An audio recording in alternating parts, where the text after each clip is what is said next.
लो, मुंह मीठा करो।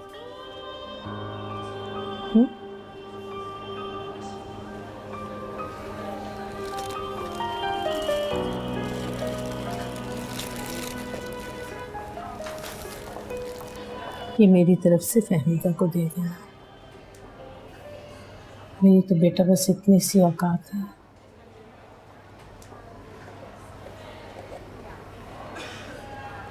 ये मत समझना नूरी कि मैं अपने फर्ज से पीछे हटी हूँ। अगर तुम्हें अपनी जिम्मेदारी मानकर मैंने तुम्हारी जिंदगी का इतना बड़ा फैसला किया है तो इसके नताइज की जिम्मेदारी उठाने को भी मैं हर वक्त तैयार थी और हूँ। लेकिन तुम्हारे और मेरे फैसले से पहले खुदा ने अपना फैसला सुना दिया।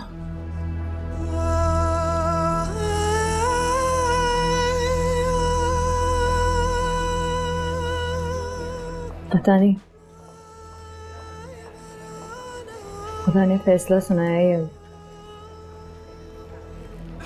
सजा दी है। नहीं बेटा, कैसी सजा? तुमने कौन सा इतना बड़ा गुनाह किया है जो तुम्हें सजा मिलेगी? क्या पता किया हो। बेटा, तुमने सब्र किया, खिदमत की, बेलौस खिदमत, उसका अजर मिलता है बेटा, सजा नहीं। और तुम्हें इसका अजर मिला। देखो कैसे फहमीदा ने तुम्हारे किरदार की गवाही देकर तुम्हें मोतबर बना दिया और अल्लाह ताला ने बिन मांगे तुम्हें माँ के रुतबे पर फाइज कर दिया। क्या माँ बनने वाली?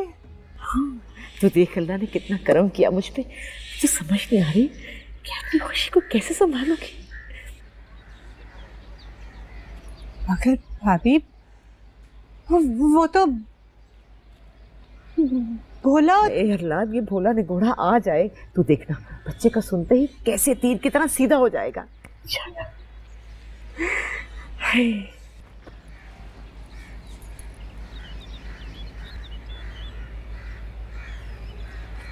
क्या हुआ इंसान? तो खुश नहीं हुई? पहले मैं जी भर के हैरान तो हो लूं। हाँ भाभी, आप भी ज्यादा खुश मत हो। क्या ज्यादा खुश होने से पहले करीब करीब की कुछ और बातों का ध्यान ही कर ले। क्या मतलब है? तू क्या कहना चाहती है रिजवाना? ये क्या बात की है तूने? अरे मैं तो सोची थी तुझे बताऊंगी तो खुश हो जाएगी, मुझे गले लगाएगी, हम दोनों बैठकर अपना दिल ठंडा करेंगे।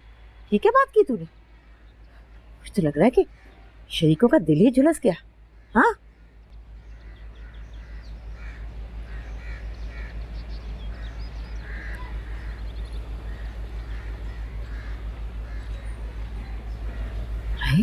इसे क्या तकलीफ हुई? भाड़ भी जाए।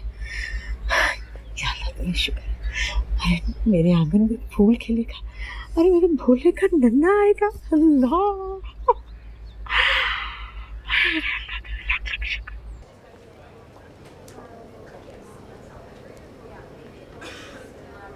शुक्र किस चीज का?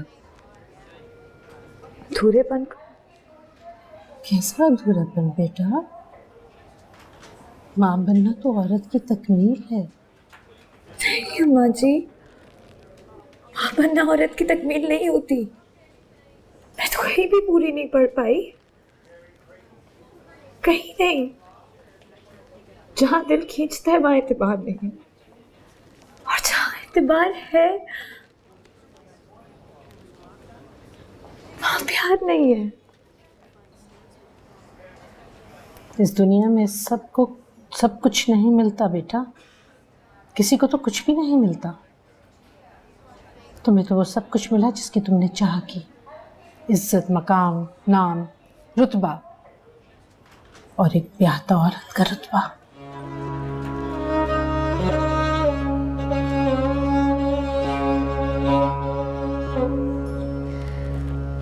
प्यादा औरतें अगर इतनी मौत पर होती ना अम्मा जी, थे कहीं सारी सुहाग में तवाइफ ना होती।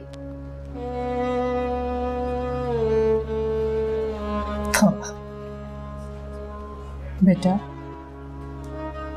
तुम एक नामुनासिब लफ्ज को इज्जत के लफ्ज के साथ जोड़ रही हो। तवाइफ और सुहागन? नहीं बेटा, नहीं, ऐसी बातें नहीं करते। चलो शाबाश, घर चलो, घर जाओ। उठो, शाबाश। तो खुश होना चाहिए बेटा। क्यों बच्चा?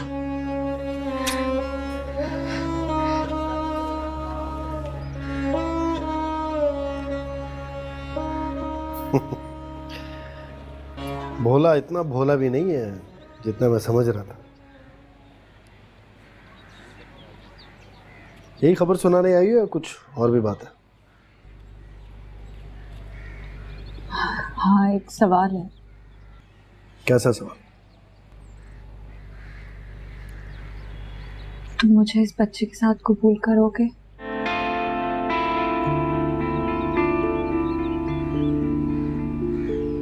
देखो शायद सब कुछ छोड़कर तुम्हारे पास आने का वादा मैंने जरूर किया था, लेकिन तब जब मैं पीछे कुछ छोड़ कर नहीं आ रही थी, किसी किस्म का अफसोस या मलाल नहीं था। लेकिन अब है, मैं इस बच्चे को नहीं छोड़ सकती। तो तुम मुझे कबूल करोगे ना इसके साथ? हाँ?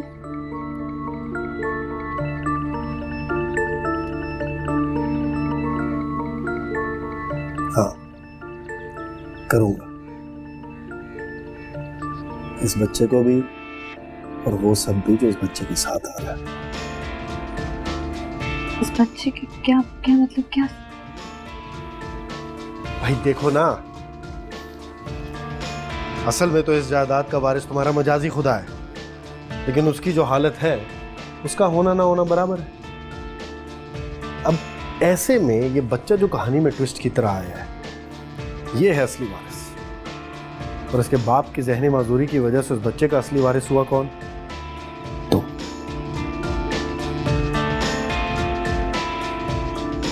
मतलब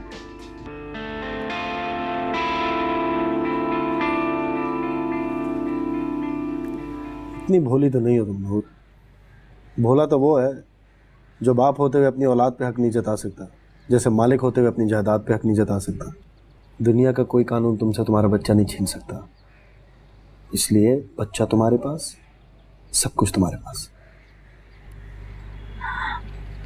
और मैं किसके पास? जाहिर है मेरे पास। और किसके पास? तुम्हें क्या लगता है यहां लाकर मैं तुम्हें बीच रास्ते में छोड़ दूंगा? हाँ, लेकिन जब तक ये बच्चा नहीं हो जाता, तुम्हारा उस घर से या भोले की जिंदगी से जाना तुम्हारी पोजीशन कमजोर कर सकता है। इसलिए तुम्हें कुछ अरसा वहीं रहना पड़ेगा, दिल मार के, भोले की बीवी बनकर।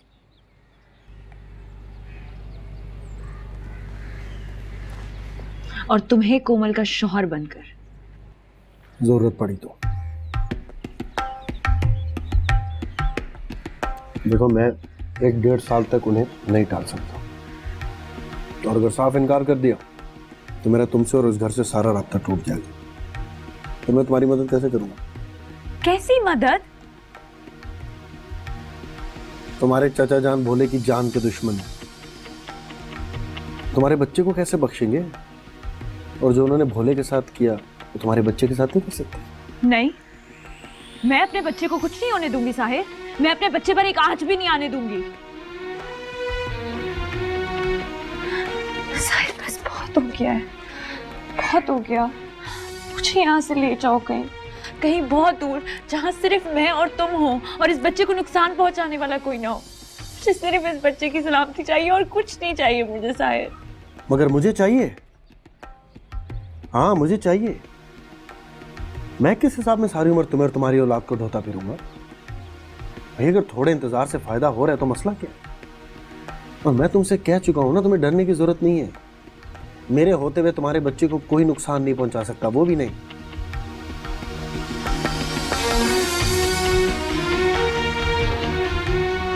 कोई मदद नहीं चाहिए। मदद क्या साहिर, कुछ भी नहीं चाहिए। पहले मैं इसी कश्मकश में थी कि मैं मोहब्बत और इज्जत में से किसका इंतखाब करूं, लेकिन अब मुझे भोले के हवाले से मिली हुई इज्जत भी नहीं चाहिए और तुम्हारी मोहब्बत भी नहीं चाहिए साहिर। मुझे सिर्फ मेरा बच्चा चाहिए। मैं जा बेवकूफ़ी कर रही हो तुम। तुम्हारे सामने 3 रास्ते और तुम सबसे मुश्किल रास्ता चुन रही हो। तुम्हें पता है तुम जैसी बैकग्राउंड की औरतें जब अकेले बच्चा पालने निकलती हैं दुनिया में तो क्या होता है उनके साथ? जितने पत्थर तुमने अपनी जिंदगी में खाए ना, उससे दुगने तुम्हारे बच्चे के हिस्से में आएंगे। और अगर वो बेटी हुई तो क्या करोगी, सोचा है कुछ?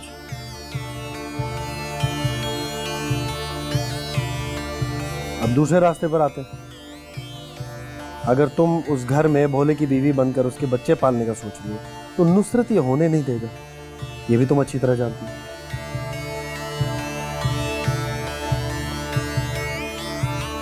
इसलिए जो तीसरा रास्ता बता रहा हूं ना, वो मान लो। उसी में तुम्हारी और तुम्हारे बच्चे की सलामती है।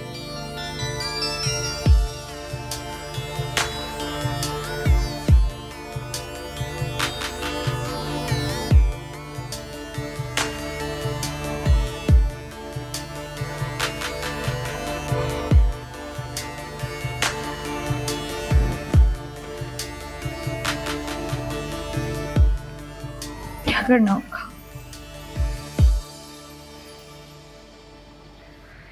कुछ नहीं, कुछ भी नहीं करना तुम। बस खामोशी से वहां बैठ जाओ, जाके करना खाओ। जो करना है मैं करूंगा, मैं सब देख लूंगा, नुसरत को भी देख लूंगा। एक बार उसकी बेटी के नाम के आगे मेरा नाम जुड़ जाए, फिर नुसरत पे बस।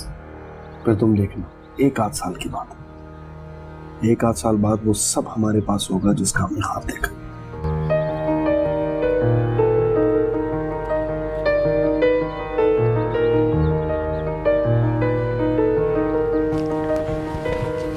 अम्मी, एक बात तो बताएं, ये शकूरन पूरे मोहल्ले में लड्डू क्यों बांटती फिर रही है?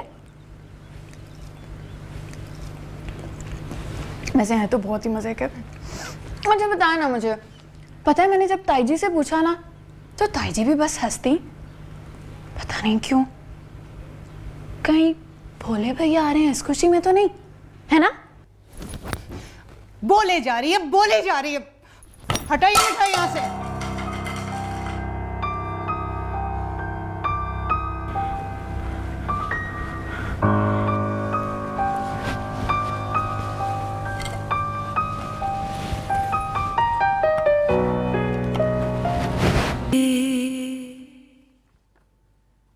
भाभी, भाभी, पप्पा बनने वाली, मुझे तो यकीन ही नहीं आ रहा। मैं इतनी खुश हूँ कसम से, मैं आपको कैसे बताऊं। कोमल, कोमल की बच्ची। मैं अम्मी की बात सुनकर आती हूँ, लेकिन वापस आ रही हूँ आपके पास, मुझे बहुत सारी बातें करनी है।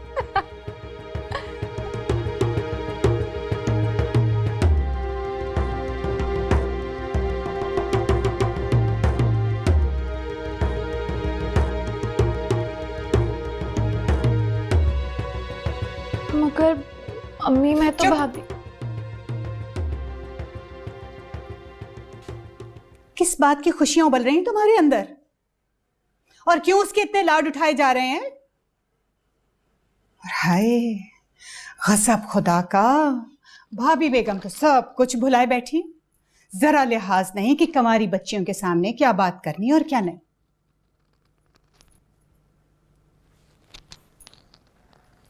तुम्हें थोड़ी सी शर्मो हया कर लो।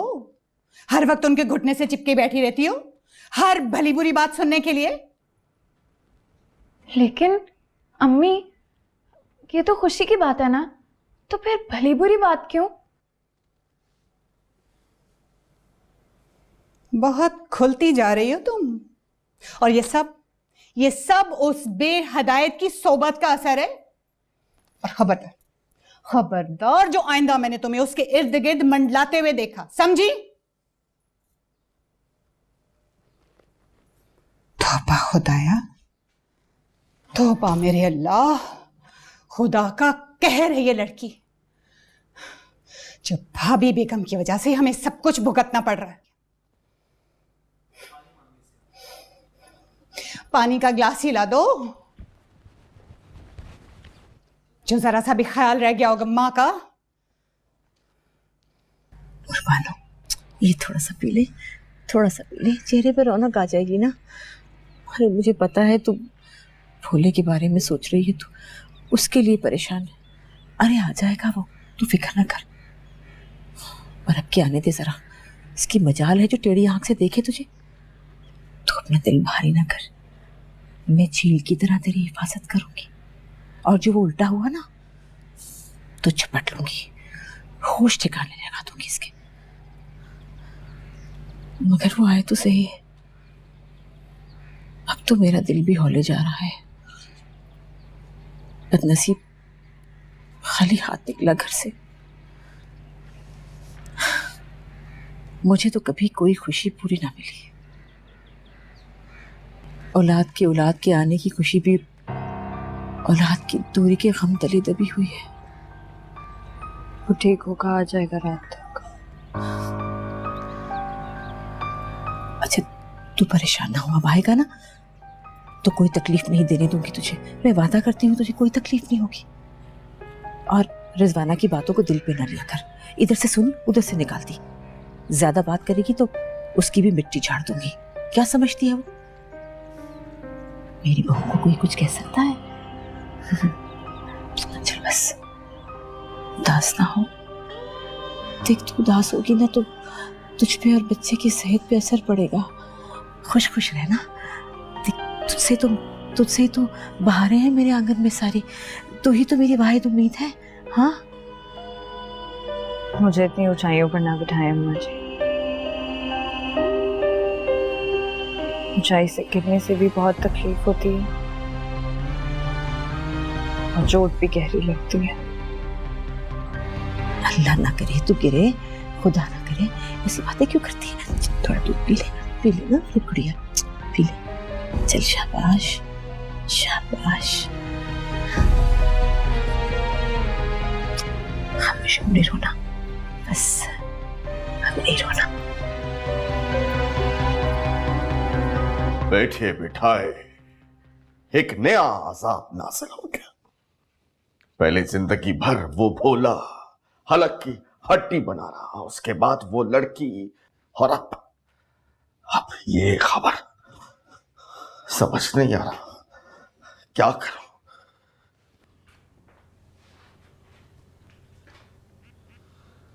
मैं बताऊं? कुछ ना करें। क्या? जी, जो हो रहा है होने दे। ऐसे कैसे होने दो? रोकने पर आपका इख्तियार भी नहीं है। साहिर मियां, शायद तुम जानते नहीं हो इस बच्चे का इस दुनिया में आने का मतलब क्या है। मैं आपके खदशात समझ रहा हूं, लेकिन इसमें भी बहुत वक्त लगेगा। भोला खुद को नहीं संभाल सकता, बच्चे को कैसे संभालेगा? इसलिए जिस तरह आज तक आप उसे संभालते आए हैं, इस बच्चे के भी आप सरपरस्त रहेंगे और जायदाद के भी। तंग आ गया हूं मैं इस मुफ्त की चौकीदारी से। कब तक निगरान बनकर मैं अपनी जान मारता रहूंगा? इसके अलावा और कोई रास्ता भी तो नहीं है। और जो है मेरे और आप जैसे शरीफ लोगों के बस की बात नहीं है। क्या है ना, शरीफ आदमी बुज़दिल होता है, वो सिर्फ कहता है, कर नहीं सकता। क्या मतलब? वैसे ही है। मैं सोच रहा था कि ये बच्चा दुनिया में आता या ना आता, आपने तो जायदाद का निगरान ही बने रहना था ना। भोला मुकम्मल तौर पर पागल भी हो जाता, तब भी सब कुछ आपके नाम तो नहीं हो सकता था।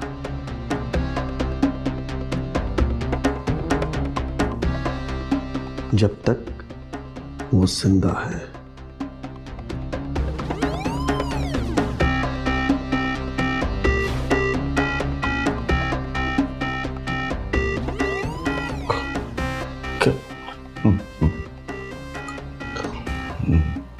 नहीं, नहीं, मैं ऐसा नहीं कर सकता, हरगिज़ नहीं। मैं नहीं ऐसा कर सकता, नहीं, बिल्कुल नहीं, हरगिज़ नहीं। वही तो मैं आपसे कह रहा था कि मैं और आप शरीफ लोग हैं, हम भला ऐसा कहां कर सकते हैं। इसलिए कुड़ने का कोई फायदा नहीं है। जो हो रहा है उसे किस्मत का लिखा समझकर कबूल कर ले।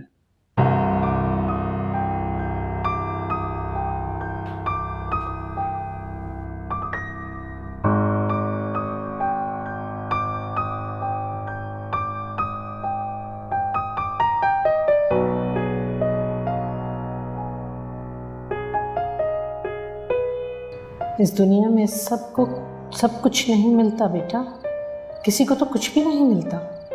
तुम्हें तो वो सब कुछ मिला जिसकी तुमने चाह की, इज्जत, मकाम, नाम, रुतबा और एक ब्याहता औरत का रुतबा। 1-8 साल की बात है, 1-8 साल बाद वो सब हमारे पास होगा जिसका हमने ख्वाब देखा। अब कहीं नहीं जाने की वो मनहूस। तुम तो चुप कर जाओ, पहले ही मेरा दिमाग घुमा हुआ है। बस मुझे चुप कराते रहिएगा। और अब देख लीजिए हाल। अरे जब भाभी बेगम आनन फानन ये रिश्ता जोड़ने जा रही थी तब मैंने ही कहा था ना कि डट जाओ, ये शादी मत होने दे। बताएं, कहा था मैंने कि नहीं कहा था? कहा था, मान लिया कि तुमने कहा था, लेकिन इस वक्त चुप कर जाओ, खुदा का वास्ता चुप कर जाओ, ताने देना बंद करो। अरे अब मानने से क्या होगा? अरे रात चलती घर घुसी मालकिन बन बैठी ना। आपने तो कभी मेरी बात नहीं रखी। आपने मेरे मुंह से निकली हुई बात और उस बेकारन की झूठन को हमेशा एक बराबर समझा। माफ कर दो, गलती हो गई। मैं वादा करता हूं कि आज के बाद तुम्हारे कहे हुए हर लफ्ज को सोने के कलम से लिखकर महफूज कर लूंगा, लेकिन इस वक्त चुप कर जाओ ताकि मैं कुछ सोच सकूं। चुप करो। अरे अब सोचने से क्या हासिल होगा कोमल के अब्बा? अब तो सारी उम्र भाभी बेगम के बाद उस भंगन की अतात में गुजारने के लिए या तो कलेजा बड़ा कर लो या अब भी मेरी बात मान ले, अब भी यहां से चले जाए। खुदारा, मैं अपनी जिंदगी के 4 दिन तो किसी ऐसी छत के नीचे गुजार लूं जो मेरी हो। इतने साल जो मैंने इंतजार किया है, इसलिए नहीं कि मैं इतनी आसानी से खाली हाथ इस हवेली से निकल जाऊं। निकलना तो पड़ेगा, लेकिन मुझे नहीं, उस लड़की को। अब वो ना निकली, अब तो वो वारिस पैदा करने वाली है। अब तो भाभी बेगम उसके साय से भी अलग ना होने देंगी कभी। और अब उसे निकाल भी कौन सकता है? जब तक भोला है वो है। अरे वो भोला कमबख्त, उसका दीवाना, जोरों का गुलाम। अरे जरा होश होती तो फिर भी थोड़ी आस थी कि चलो किसी दूसरी के चक्कर में इसे छोड़ देगा, मगर ना भाई, ना भोला उसे छोड़ेगा और ना वो हमें।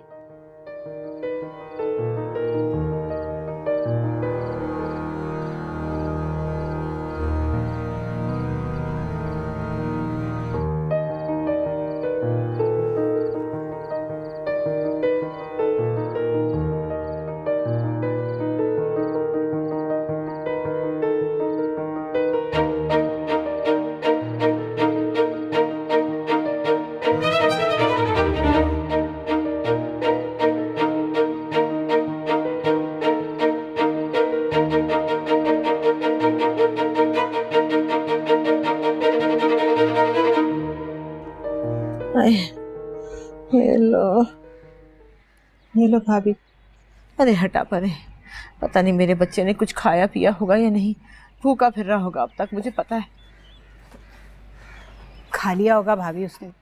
अरे कुछ ना खाया होता तो घर ना आ जाता हमेशा की तरह से। अरे नहीं खाया होगा, मुझे पता है, मेरा दिल कह रहा है। अरे नहीं, आते मुंह को आ रहे हैं। जब बच्चा तकलीफ में हो ना, जब भी माँ को ऐसा होता है। कुछ नहीं खाया होगा, भूखे पेट होगा। भाभी बस कर दो अब ये परेशान होना। जब से भोले ने होश संभाला ना, तुम तो अपने होश ही खो बैठी। बस भाई अब तो दिल को तसल्ली दे लो, सब्र कर लो। अब सारी जिंदगी ऐसे ही गुजारा होना है। तुमने भी तो पीरों से जिद लगाई थी ना। हाय हाय, इसे बुरा मत मनाना भाभी, पर असल बात तो ये है कि जहाँ की दुआ रद्द नहीं होती ना, वहाँ की बद्दुआ भी कस के लगती है। अब भुगतना तो पड़ेगा। अरे भुगत तो रही हूँ, लेकिन आखिर कब तक भुगतूं? अपनी ममता का गला घोटकर जवानी में अपनी बात से फिर गई थी, उसकी सजा पा तो रही हूँ। पहले सर का साई गया, फिर बेटा हाल से बेहाल हो गया, और कब तक भुगतूं ये तो बता दो मुझे। देखो भाभी, पीर तो जलाली होते। तुमने मुन्नत पानी थी, अपनी मुराद पा ली, और अब जब देने की बारी आई तो तुम हौसला हार गई। भाई अब तो वो लिए बिना ना टलेंगे। अरे भर तो रही हूँ जुर्माने, साल हर साल से भर रही हूँ, और क्या करूँ? ऐसे ही ना बोल तू, अभी आता होगा मेरा भोला, मुझे पता है वो अभी लौट आएगा। अल्लाह करे। और देखना रिजवाना, अब तो खैर से मेरे भोले की नस्ल भी बढ़ रही है। अरे मेरी है चिकनी की माफी हो गई है, मुझे पता है, तभी अल्लाह पाक ने मेरी झोली में खैरात डाली है, यही तो वजह है। अभी आता होगा। वैसे मेरे मुंह में खाक, पर याद है ना, पहले जब तुम्हारी झोली भरी थी तो सर से रंगीन दुपट्टा छिन गया था। हाय, मैं तो कहती हूँ सबका खैरात करो कुछ। पता नहीं क्यों मेरा तो दिल हौल रहा है।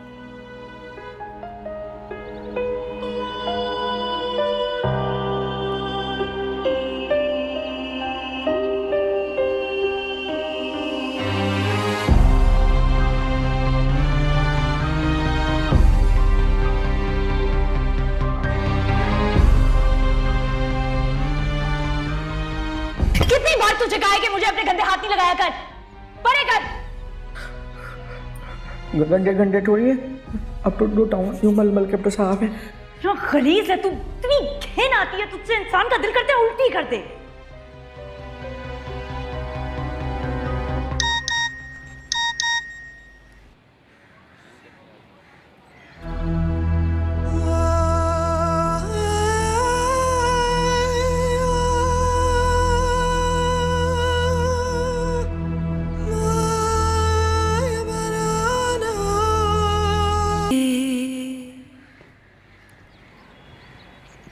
जो बात मुझे तुमसे करनी थी वो फोन पर नहीं हो सकती थी, इसलिए तुम्हें यहाँ बुलाया। कहो। भोला कहाँ हुआ इसमें? भोला? मुझे नहीं पता, मुझे क्या किसी को भी नहीं पता कि वो कहाँ है। फिर भी कुछ तो अंदाजा होगा ना, कोई ठिकाना, कोई दोस्त वगैरह। उस बेचारे के कौन है दोस्त भला, यहीं कहीं गलियों की धूल छान रहा होगा।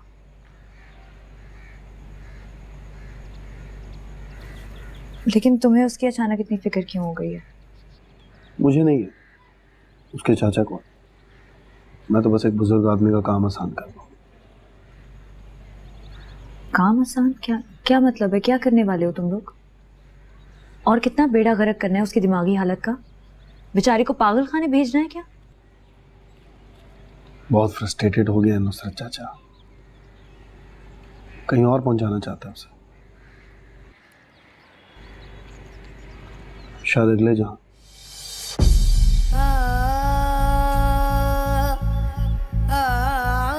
बिस्किट खाओ।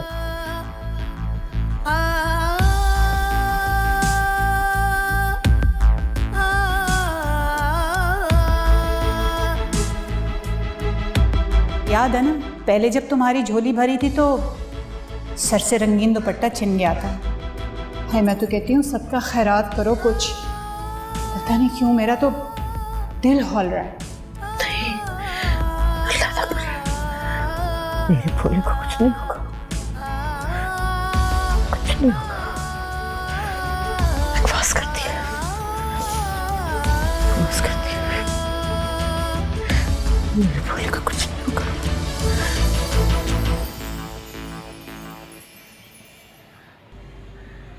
क्या हुआ, डर गई तुम? पानी ला कर दो मुझे। हाँ लाता हूँ। तुम्हें ये तो नहीं लग रहा कि सारा इल्जाम तुम्हारे ऊपर आ जाएगा? घबराओ मत, मैं हूं ना यहाँ, सब संभाल लूंगा।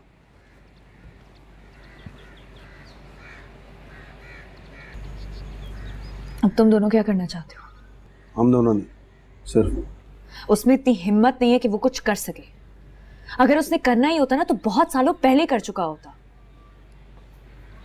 यकीनन तुमने कोई ना कोई तरकीब उसके दिमाग में डाली है। नूर, मैंने तुम्हें बताया था ना, शरीफ आदमी बुज़दिल होता है। बस मैंने उसकी बुज़दिली ख़त्म कर दी, ये कहकर कि अगर अभी हिम्मत नहीं दिखाएगा तो सब कुछ खो देगा।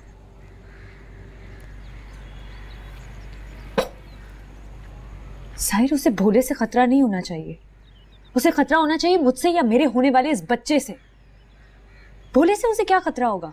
ना कभी हुआ है ना कभी होगा। मतलब भोले के बाद मेरी बारी होगी। मेरे होते हुए तुम्हें कोई क्या कह सकता है? फिक्र क्यों कर रही हो? साहिर, फिक्र करनी पड़ती है और मुझे फिक्र है क्योंकि तुम उसकी हिम्मत को खोल चुके हो। एक जान लेने के बाद दूसरी जान लेने में उसे कोई मुश्किल नहीं होगी। तुम्हें पता ही नहीं है मैं क्या सोचे बैठा हूं। हाँ तो फिर साहिर मुझे समझाओ ना कि तुम क्या सोच रहे हो।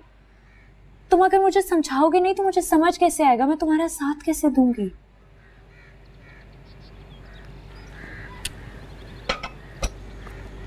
तो सुनो, भोले से अलहदगी या तलाक की सूरत में उस जायदाद का वारिस तो बच्चा ही रहेगा, लेकिन यह खतरा नहीं टल सकता कि वो बच्चा तुमसे छीनने की कोशिश की जाए।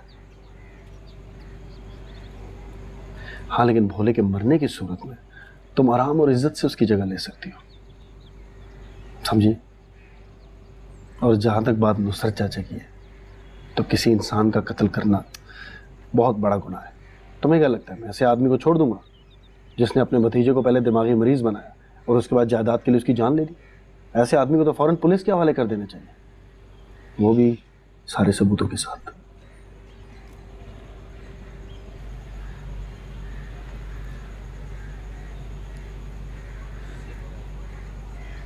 यानी वो सारी जिंदगी जेल में गुजारेगा या फांसी? हाँ, और सोचो, दो बेसहारा और मजलूम औरतों को संभालने का कितना सवाब मिलेगा मुझे। एक वो जिसने अपना बेटा खोया है और एक वो जिसने अपना शौहर खोया। और रहा सवाल तुम्हारे बच्चे का, तो नूरी वो सारी उम्र तुम्हारे साथ रहेगा। हम दोनों मिलकर पालेंगे उसे उसी हवेली में, शान से, इज्जत से, ऐश के साथ। हम उसे पालेंगे या वो हमें पालेगा? इतनी नेकियां कमाने जा रहा हूँ, दो बेसहारा औरतों की कफालत करने का, एक यतीम बच्चे के सर पे हाथ रखने का, एक कातिल को कैफिर किरदार तक पहुंचाने का। अब अजर की उम्मीद भी ना रखूं।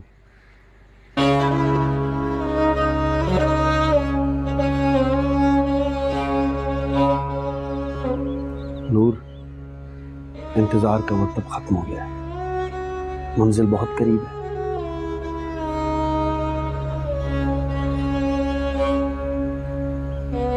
मुझे भी अंजाम करीब नजर आ रहा है साहिर।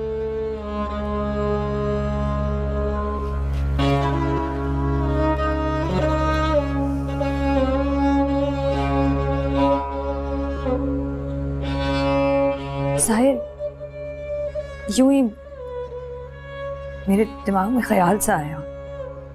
बोलो। वो जिस दुकान पर तुम काम करते थे और वहां डकैती हुई, तुम जेल चले गए, उसके बाद से ये सारी कहानी शुरू हो गई। वो इल्जाम नहीं था ना? वो डकैती तुमने की थी।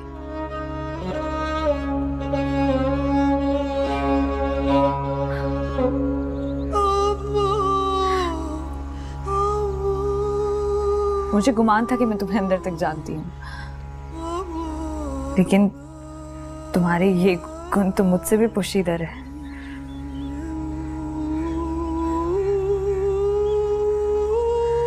खैर, मैं चलती हूँ, देर हो गई है बहुत।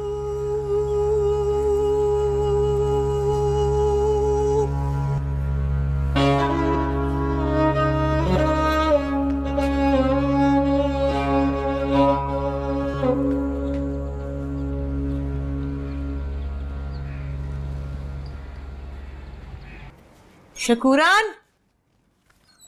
जी बीबी जी।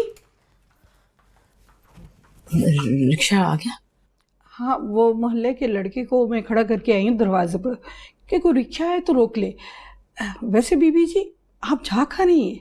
खरीदारी करने? हाँ, सौदा ही किया है, उसी की बात करने जाए। तो नुसरत साहब से कह के आप मोटर मंगवा लेती। नहीं नहीं, मुझे मोटर पे नहीं जाना। और सुनो, नुसरत और रिजवाना पूछे तो कुछ कहने की जरूरत नहीं है, बल्कि रिजवाना ज्यादा बातें करे तो कहते ना पड़ोस में गए।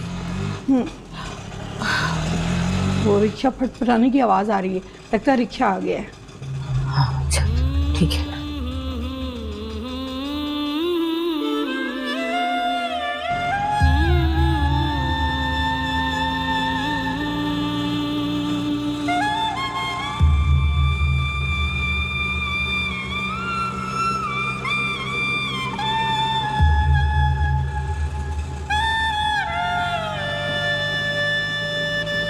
शाला तत्तीवाना लगी शाला जुगी बाद रवि शाला रब कंडना